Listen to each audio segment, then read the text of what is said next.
Well, hello children and grown-ups who might be listening to Homestart. That is allowed, you know. Hopefully you remember that each week we've been looking at different Bible characters. We've looked at loads of characters. They're all coming up along the bottom of the screen now. We started with Adam and Eve. Maybe you can spot Joseph there with his colourful coat, David with his sling, or Isaiah, who wrote things that God told him to write so long ago. And then Jesus, God's Son himself. And last week Tim told us about Paul.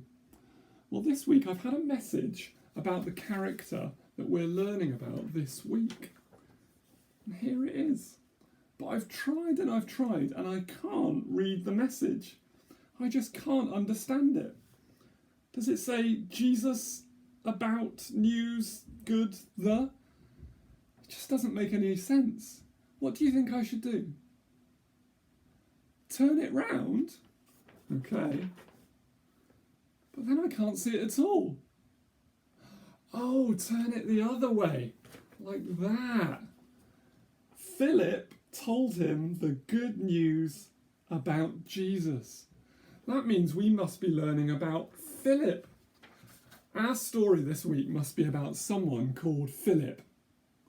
No, not that Philip. Get rid of that picture. Our story is about someone who was a preacher called Philip. No, not that one. Get rid of that picture.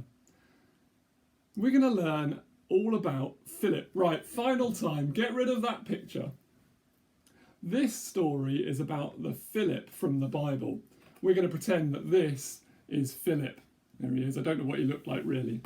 Now, Philip was one of Jesus's followers, and he loved to tell people the good news about Jesus. Here he is talking to a crowd of people in a city in Samaria, all about Jesus.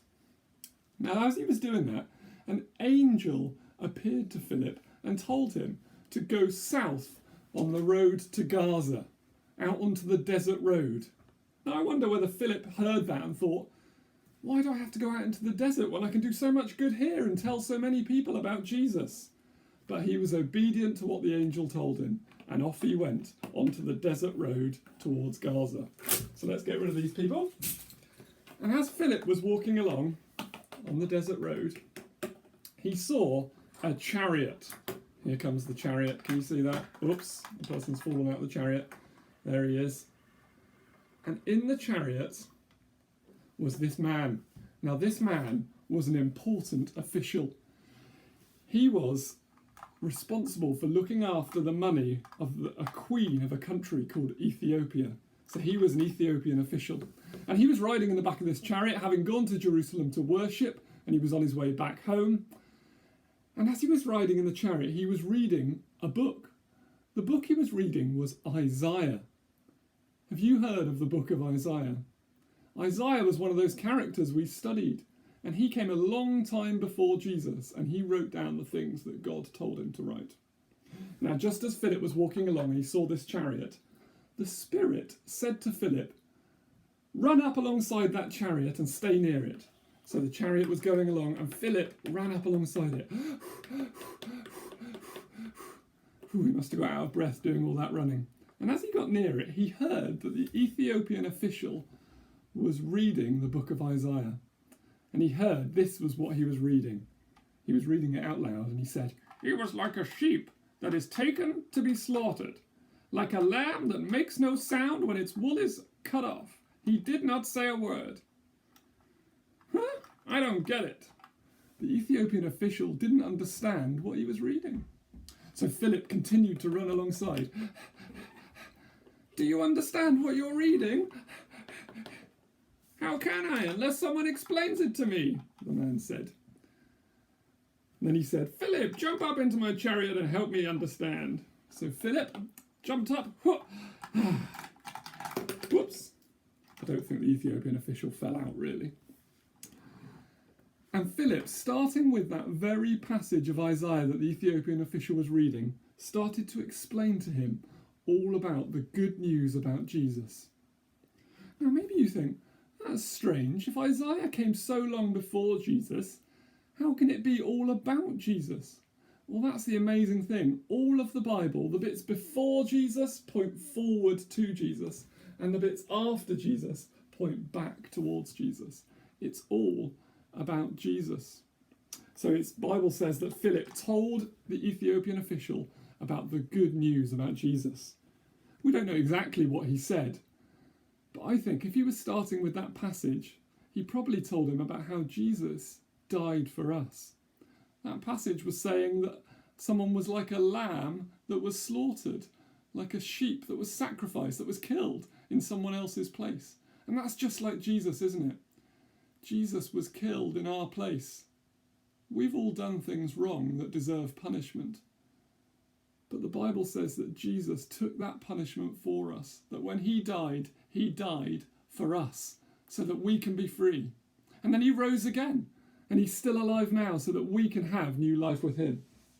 And then Philip must have also told the Ethiopian about baptism, because the very next thing that happened was they came along in their chariot to a place that had some water. And the Ethiopian official said, well, why can't I be baptized right now? And Philip said, sure, why not? So out they got. Both of them, out they got. Into the water. And the Ethiopian official was baptized there and then. Maybe you've seen people at church get baptized. It's a picture of how when we become a Christian, when we believe in Jesus, we die to our old life and we're raised into new life with him. This Ethiopian official had had quite a change, hadn't he? He'd gone from being confused and not understanding what he's reading to understanding the good news about Jesus and then having a totally new life by believing in Jesus and being baptized. So what about you? Do you sometimes find it hard to understand the Bible? Well, why don't you do what the Ethiopian official did and ask someone to help you? You could ask your mum or your dad. And remember, when you're reading the Bible, that all the different characters and all the different stories are supposed to point us to Jesus. The good news about Jesus is partly so good because it changes our lives completely. It gives us a completely new life. Just like the Ethiopian official had a totally new life, and we can too. So if you've already experienced that new life, if you've already believed in Jesus, isn't that great that we have this new life with him? So be like Philip. Look for ways to try and tell people about Jesus and be obedient to the Spirit. Listen for where the Spirit's leading you and who he's telling you to tell about Jesus. Now there's one more bit of the story, because just after they got baptized, the Bible says that the Spirit took Philip away. He just disappeared, and the Ethiopian official couldn't see him anymore. And the Ethiopian official went away on the rest of his journey rejoicing and being really happy because of his new life. So I thought I'd finish by learning a bit from Tim last week and clicking my fingers, and we'll see Philip disappear as the Spirit took him away. I don't know how Tim made that work. Maybe I need some more practice.